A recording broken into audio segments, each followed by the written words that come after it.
Well, not very far from where those tractors are situated on the border is India's Republic Day ceremony that's going to be taking place amidst an unprecedented security cover. India will be celebrating its 72nd Republic Day today by showcasing its big military and cultural might. This year, the celebrations have been scaled down because of the coronavirus pandemic, which is why the Indian Armed Forces will march with masks on at the Rajpath.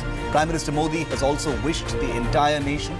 Only 25,000 people will be allowed to attend the ceremony as opposed to over 1 lakh spectators who usually attend every other year. The parade will also be shorter this year. Instead of marching up to Red Fort, the parade will end at the National Stadium and only the tableaus, the floats, will be allowed to perform past the Red Fort. The game-changer Rafale fighter jet, which was inducted into the Indian Air Force last year, will roar for the first time in the air during the Republic Day celebrations. Flight Lieutenant Bhavna Kant will also be making history as the first woman fighter pilot of the Indian Air Force. She will be on Rajpath taking the salute this year as well. Abhishek Bhalla is live with us. Abhishek, we just saw some tense moments there at the Singhu border with the tractors breaking through those barricades. But there's a great deal of security cover across Rajpath and central Delhi at this time, if I'm not mistaken, for the Republic Day parade. Every effort is being made to ensure that, there is no untoward incident and that the tractor rally that's taking place is in a completely separate area and nowhere near central Delhi during the parade. That's right, Shiv. And, every year during Republic Day celebrations, there is a security ring around the India Gate and the New Delhi area. And there are different layers of the security. And this year, keeping in mind the tractor agitation, the tractor rally and the farmer agitation, obviously the concerns are more serious and more precautions are being taken to ensure that there is no confrontation or no attempt by the agitators to move towards the area where the Republic Day parade is happening. Also this year, because the parade is truncated because of the COVID restrictions, there are lesser chances of the parade actually coming in confrontation with the agitators because the parade ends at National Stadium as opposed to the usual practice of moving up to the Red Fort. So that will ensure that the parade ending at National Stadium would make sure that, the agitators and the parade contingents do not actually cross each other. Okay, so that's just for anyone who was wondering when they saw those tense pictures from the Singhu border about whether there will be any overlap with the Republic Day parade. No, there will not. There is a very tight security cordon because this is, after all, a military parade. This is sensitive military equipment there. So there is a large gap that's given between both sides, and the routes have been agreed with both sides as well. This Republic Day, before I go to my guests and get in more views on what's happening, on the Republic Day parade, the newly inducted Rafale fighter jet will be culminating today's flypast. For most people in the national capital, this will be the first time that they see this aircraft in real life. That and much more air power is going to be on display. Take a look. The Rafale, the game-changer fighter jets, which has given a major boost to India's air power capability, will be the center of attraction when they take to air during the flypast on the Republic Day parade. The Rafales will culminate the flypast by carrying out the vertical Charlie formation, where an aircraft flies at low altitude, pulls up vertically and conducts rolls before stabilizing at higher altitude. इस Republic day fly past में total 42 aircraft होंगे, जिसमें 15 fighter, 5 transport, 17 helicopter, 1 vintage aircraft और 4 Indian army की तरफ से helicopter देखे जाएंगे. एक रफाल ब्रह्मास्त्र फॉर्मेशन के अंडर आके डैश के सामने वर्टिकल चाली मनोवर करेगा. A total of 38 Indian Air Force aircraft and 4 planes of the Indian Army will participate in the flypast on January 26th. The flypast will be in 2 parts.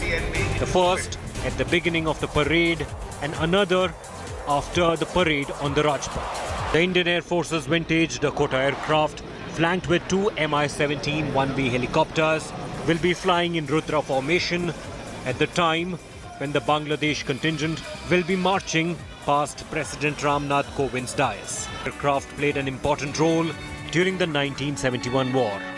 कुछ formations जो देखे जाएंगे ये राजपथ पे पहली बार देखा जाएगा। एक फॉर्मेशन है जिसका नाम दिया गया है रुद्र फॉर्मेशन, जिसमें एक डकोटा और 2 Mi-17s एक साथ उड़ते हुए दिखेंगे। Flight Lieutenant Bhavna Kant will also make history as the fighter pilot of the Indian Air Force will be part of the parade. The theme, Indian Air Force, the cutting edge. She will be the part of Indian Air Force's tableau contingent that will showcase the Make in India initiative. At the flypast, Sukhoi 30 MKI will display indigenously developed Astra and BrahMos missiles. Chinook, Mi-17, Apache helicopters, Sarang helicopters, 2 Jaguars and 2 MiG-29s will also be flying in different formations. Watch the skies as Indian Air Force's machines will roar high. With Abhishek Bhalla, Bureau Report, India Today. Marshal Chopra, the Rafales are going to be there in the sky, but rumbling down the Rajpath is going to be another very important, very significant, perhaps even more significant first. The first woman fighter pilot of the Indian Air Force, Flight Lieutenant Bhavna Kant, is going to be there, right there on the Air Force tableau. That's an amazing sight. Yeah, Shiv, in addition to the Rafale, another big feature for the Republic Day Parade this time is the presence of the first woman fighter pilot, Bhavna Kant, on the parade. Yes, I must tell you that we are very proud in the armed forces that a number of women who are there in the armed forces is increasing by the day.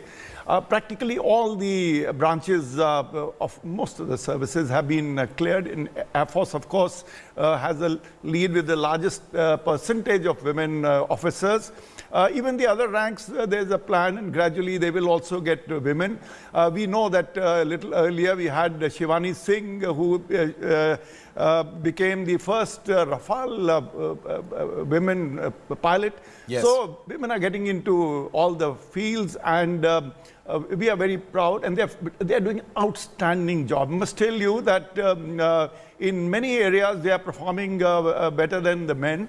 They are radar controllers. The girl who controlled Abhinandan during the operation, she was subsequently awarded, by Usena medal. So women are doing absolutely outstanding. They have been earlier on parade, but this time fighter pilot is going to be on the parade. There are still a few fighter pilots. There are going to be more in the times to come. Yes. Very interesting, and everyone's going to be looking out for that, because Flight Lieutenant Bhavna Kant, who is a Su-30 pilot, she flies MiG-21s, she also flies Su-30s. But if she were, many people might be wondering why wasn't she flying an aircraft. I can assure you, she's as part of her everyday job, she's already flying these fighters. Today, it was decided to put her on Rajpath so that people can actually see her, because if she was flying in an aircraft, you wouldn't be able to see her in the flesh. But if she's there, you'll be able to actually see her in her flight suit, in her G suit. So it's going to be an amazing sight. She is historic. I mean, she is the first woman fighter pilot of the Indian Air Force, and that's a very, very big deal. Admiral Singh, coming to you now, we see so much of the Air Force, obviously. We see a lot of the Army rumbling down Rajpath. The Navy, by virtue of it being out at sea, you don't see very much of it at Republic Day, even though, of course, the Navy has many other ceremonial events where we get to see the amazing, valor and might of the Indian Navy. But even here at Republic Day, there is a presence. There are tableaus, there are these marching contingents, and also a message in general, like we were just discussing, that you don't see much of the Navy because they are so far away from everyone's gaze. But the Navy is keeping the country safe and has been keeping the country safe right through a very, very troubled year, which we can all agree has been wartime for us. You're right, Shiv. We don't see much of the Navy either at the Republic Day or otherwise in the capital, because the capital is far away from the sea. Yes. And the Navy happens to have always been called the silent service, apart from being the smallest of the three. The fact is that even in these terrible times in July, August last year, when China tried to change the status quo on our northern borders, in the middle of the pandemic, and at a time when the southwest monsoons were at their peak, both the eastern and the western fleets of the Indian Navy Yes. were busy keeping China in check. And that's what troubles China the most. One doesn't realize sitting in Delhi, because somehow we remain completely continental in our outlook. The fact is that China has a lot of interests in the Indian Ocean because most of its energy sources, almost 80% of them, plus all their products have no alternative but to pass through the Indian Ocean. Yes. That becomes their Achilles heel. It is the greatest vulnerability insofar as China is concerned. So what we do is keep not just the Malacca and the Lombok Straits under check through our surveillance aircraft, through our submarines, through our ships, but also show our presence. Yes. So that they know that we are watching them. That's what is really called keeping that flank in check. Yes.